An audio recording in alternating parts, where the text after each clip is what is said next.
இது வந்து மிளகா, ரெட் கேப்சிகம்,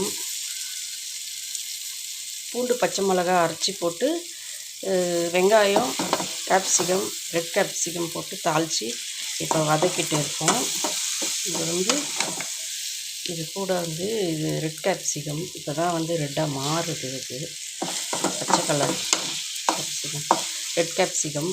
அடுத்தது வந்து இப்போ நம்ம வந்து கேரட்டு, கொத்தமல்லி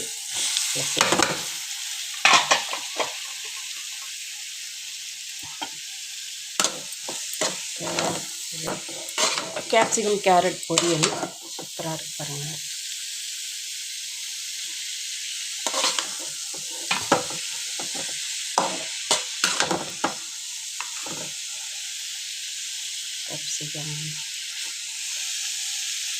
கேப்சிகம் கேரட் பொரியல் வாங்க சாப்பிட்லாம். இந்த மாதிரி பூண்டு சேர்த்து நல்லா ஸ்மெல்லாக நல்லா வாசனையாக இருக்கும்.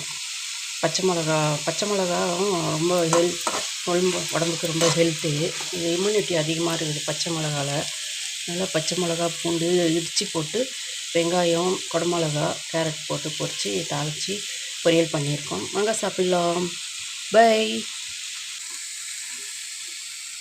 பொரியல் நல்லா வாசனையாக இருக்குது. கேரட் ரொம்ப நல்லது கண்ணுக்கு. விட்டமின் சி இருக்கிறதுனால ரொம்ப சத்தானது. இதை சேர்த்துக்கலாம். வாரத்தில் 2-3 நாள் சேர்த்துக்கிட்டு ரொம்ப நல்லது கேரட்டு. பை. பட்டாணி போட்டு பிரியாணி, பாஸ்மதி ரைஸ் பிரியாணி, பட்டாணி, உருளைக்கிழங்கு போட்டு பிரியாணி பண்ணியிருக்கோம். சுட சுட இருக்குது பிரியாணி. வாங்க சாப்பிட்லாம். ஹெல்த்தியான கேரட், குடமிளகா பொரியல் நல்லா சிம்பிளாக, ரொம்ப சிம்பிள். வெறும் பூண்டு, பச்சை மிளகாய் இடித்து போட்டு வெங்காயம் போட்டு ஃப்ரெஷ் மஞ்சள் போட்டு தாளிச்சிருக்கேன். அது பொரியல்.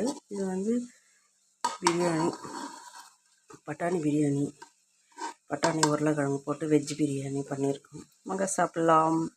பை. பிரியாணி, பட்டாணி பிரியாணி, பட்டாணி உருளைக்கிழங்கு போட்டு பிரியாணி. சிம்பிள் கேரட் பொரியல்.